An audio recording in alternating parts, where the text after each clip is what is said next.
Thank you very much. First of all, I'd like to thank the committee for selecting me. I really appreciate this. It's hard to put in words. Secondly, I'd like to thank Bill Becker for nominating me.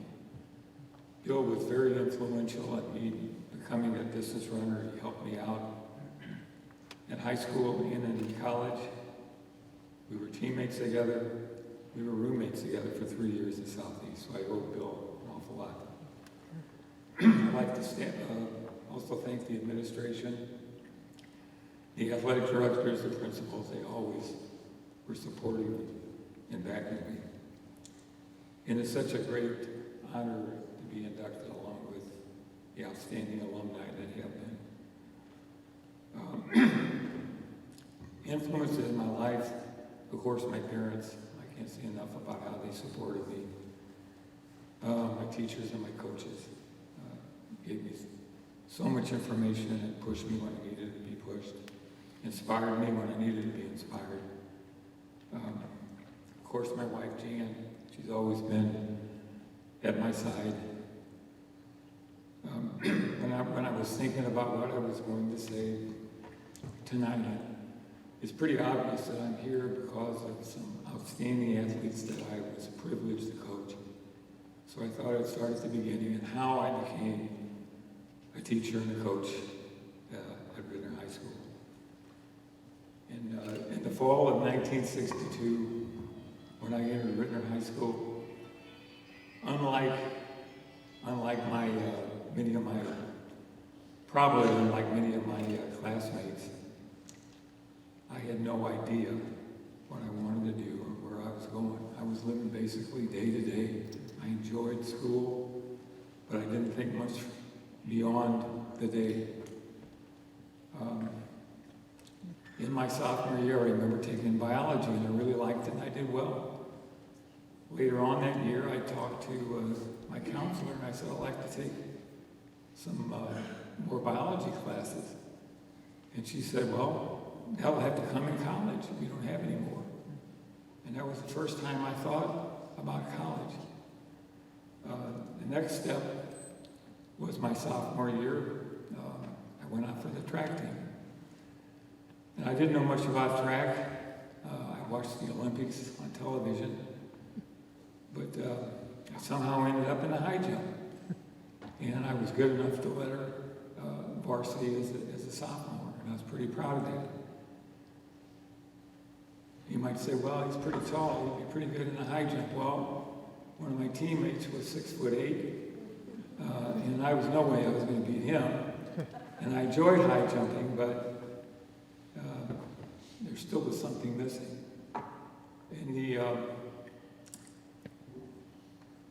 In my junior year, right before track started, my best friend from Pattonville, Boy Scout friend, we did everything together. He was 1 year behind me. And he came over, rode his bike over right before spring sports started. And we were hanging out, and he said, hey, I'm going out for track. And he said, I'm going out for the 880. And I thought, what's the 880? He said, well, it's 2 laps around the track. I go, well, that's pretty long. He said, no, it's not. So let's go. He says, come on, let's go to a track. So we rode our bikes up to what is now Norman Myers Park. But back then it was the old Principia High School College athletic complex. It was kind of secluded by trees and everything. And we went up there and got on the track and we started running a little bit. That Monday, I signed up. When we reported for practice, I signed up for the 880. I still went over and was high jumping, but a week or two later, I was called. We had a time trial before our first meet. And I believe it was Coach Stoney, and he said, all right, he said, the first 4 finishers are going to be on our 2-mile relay. And so I ran and I finished 4th. Bill Becker came up to me, welcomed me on the team, and he said, look, he said, we got 3 seniors. We're going to be really good in the 2-mile relay. And I kind of indicated I really don't know what to do. He said, I'll show you around. So he helped me out, and we had a great year. Something was clicking in the 880. I liked it. I I stopped high jumping. And we did break the school record. And at the end of the year, I became consumed like most competitive runners in trying to improve my time. Anything to improve my time. And at the end of that year, Bill was going to go off to college, and he said, next year, Rittner, in the fall, is going to have this first cross-country team. You need to go out. Now, I didn't know anything about cross-country. I said, cross-country, what's that? He said, well, you run races 2 miles distance in the park against other teams, and that didn't seem to thrill me too much. But he gave me the 2 simple words. He says, you'll get better in the 880. So I signed up. That year rolled around, and a new teacher, first-year teacher, John Leara, was going to be the coach. He was a star football player. They didn't have any football openings, and they asked him if he would play cross country, and he said yes. He read about it, and he was our coach. He had a tremendous impact on me. He knew how to compete, he knew how to push, and he taught us some really good things. A couple of them I've used throughout my life in my running career and elsewhere. He preached, hey, don't hold back. You'll never know how good you're going to be. And the other one was, don't let fatigue make a coward out of you. He said everybody in a race is going to have fatigue. And it just resonated with me. I started running really well in cross country, had a great season. I developed some self-discipline that I didn't have before, and confidence. And I owe cross country a lot for that. In the spring, I was much improved in the 880.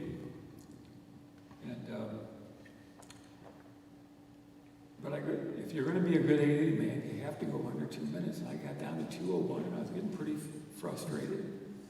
And I went by Coach Leara's room. It was pretty near the end of the season, and he said, how's things going? And I said, well, I can't get under 2:01. He said, I'm doing pretty good, but I can't get under 2:01. And he looked at me and he said, well, Bill, he says, you should be running a mile. I never thought of that. And we had a good miler.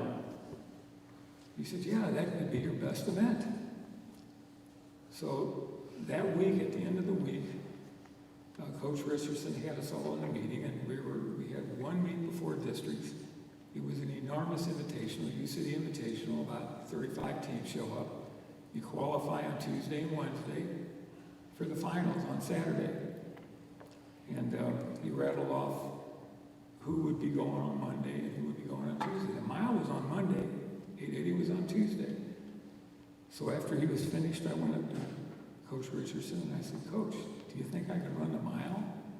Enter the mile as a workout. And he looked at me like I was crazy, and he said, sure. And so I was entered. I didn't have a time, so I was in the worst position on the starting line. There was 42 runners and 3 heats. And the top 4 in each heat qualified. That was the first mile I ever ran competitively, and I finished 3rd. And I ran 4:40. And something really clicked inside me. I said, I know I can do better. I held back. I didn't know what I was doing. I held back. I just knew I could run better. I qualified also the next day in the 880, but all I was thinking about was the mile. And I just knew that I was going to give it, not going to hold back. That race, there was 12 of us, and except for the guy that won, who was the eventual state champion in Missouri and set a record. The 5 or 6 of us was all together, and I was right with them, and I wasn't holding back. And it was a mad dash to the finish, and I finished 5th. I ran 4:31.1. I broke the existing school record. That race changed my life. That race got me to Southeast Missouri State. And the best thing that happened to me. At Southeast Missouri State, I met Marvin Rosengard, my coach, our coach. He was a hard taskmaster. He was fearless, relentless. He taught us how to train hard, and it helped me out so much. I also was part of a pretty large team. So many of us was about the same age, and we all were pretty much equally intent on being the best that we could be. And my teammates became my blood brothers, some of my best friends to this day. In fact, I counted like 12 from that era that went on to high school coach, and about 13 state championships was won by them. In any event, I had a good career. In the spring of my senior year, I went to the placement office, and I had a notice in my mailbox. I pulled it out, and Pattonville wanted me to come up and interview me for a teaching science position and cross-country and track coach. So I drove up there, and they indicated that they had an 8th grade position in science. I wasn't too thrilled about that, but they said in a year, Pattonville was going to open a new high school, and they would need an 9th grade track and cross-country coach. So I had signed that contract. I had a pretty good year there. I was helping out the cross-country coach, the cross-country team in Pattonville, and one of their meets, Rittner was there, and Ray Dorney was the coach then. He came up, he saw me, and he said, "Bill, what are you doing?" I explained what I was doing, and he said, "John Moore has just retired coaching wrestling, and I'm going to be the head coach, so I'm giving up cross-country." He said, "If you're interested, you ought to apply." He said, "If you think you're interested, I'll let him know." I said, "Yeah, I might be interested." So they called me and brought me in for an interview. I would be teaching physical science. I wasn't too thrilled about that, but I would be the head cross-country coach. I thought about that, and I thought about the fact that Pattonville's head cross-country coach really didn't know what he was doing, so I thought, I don't want to be sending kids up to him, so I came back to Rittner. In 1970, 5 years after I graduated, I was a head cross-country coach. We were in the Suburban North Conference. It was a tough conference. I knew we were going to have to really do some recruiting, get some kids out, but I felt like we could get the job done if we could get some kids out. A year later, in 72, I became an assistant track coach. They needed a track coach assistant, and I was assistant for 2 years. And then in 1974, Ken Lavender, who was a fine coach, I learned a lot about how to treat young men from him. He was getting out of track, and so I became the head track coach. Track is 18 events. It's a big job. I had some great assistants, and I couldn't have done it all by myself. I had a long-time assistant, Dick Roseanne. I owe a lot to Larry Cunningham, Marty Corcoran, Paul Gabler, Doug Mackey, Tom Pontius, John Papa, and Bill Abram. We all worked together, and we started to achieve. Our cross-country team started to take off. We had a good team in 1974. They instituted a sectional, and it kind of knocked us out of the team qualification. We graduated. It was my second class of graduation. We graduated about 3 or 4 really good runners.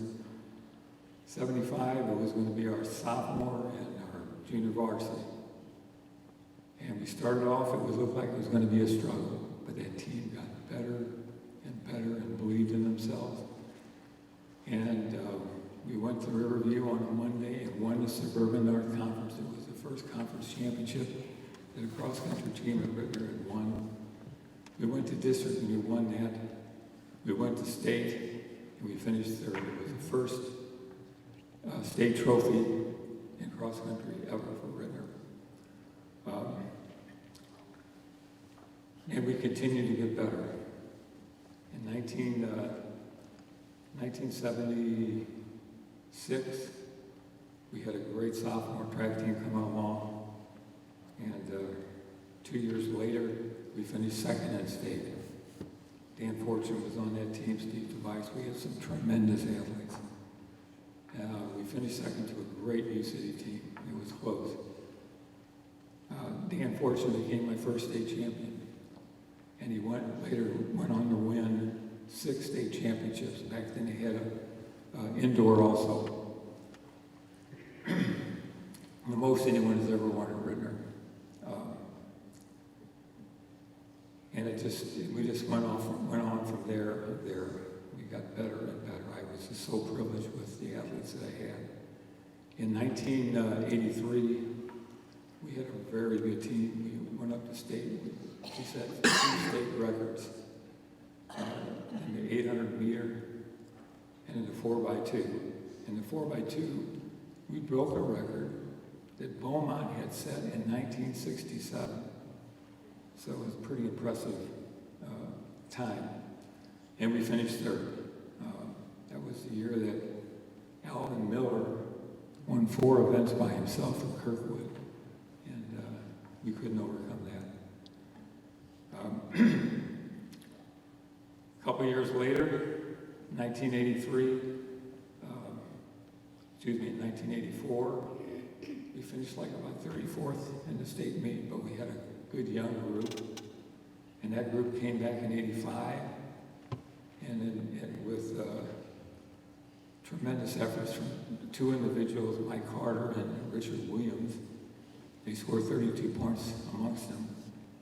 We finished first, and it was the first state championship in Rittner's history in track. In 1988, we had a pretty good team. We went to the state meet. It's pretty hard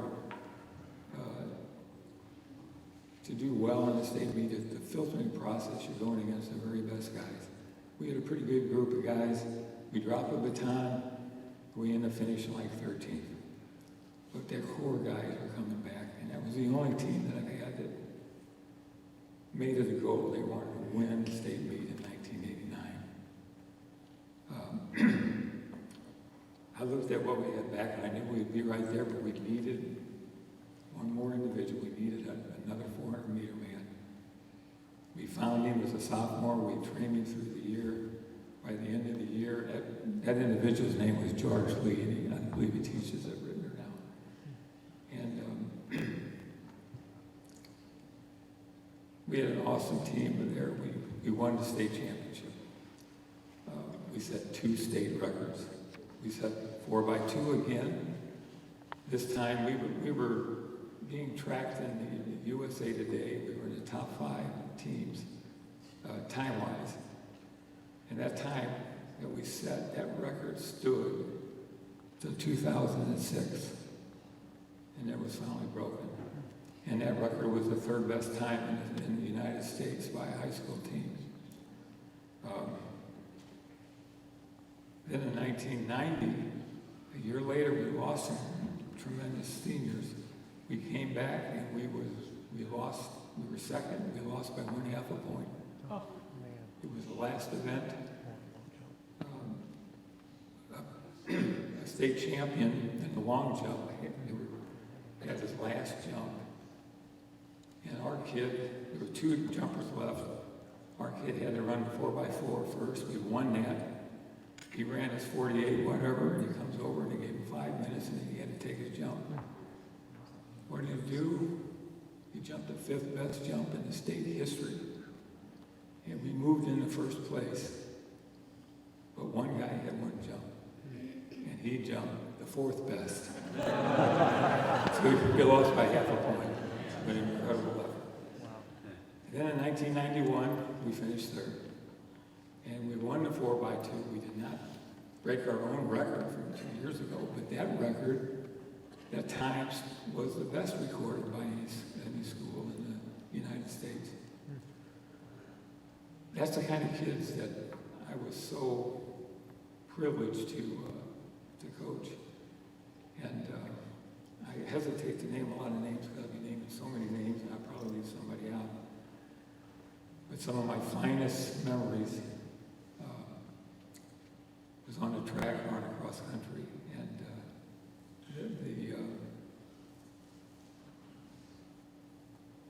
the awards that they won. We had all Metro selections numerous times. We won the conference numerous times. We won district numerous times.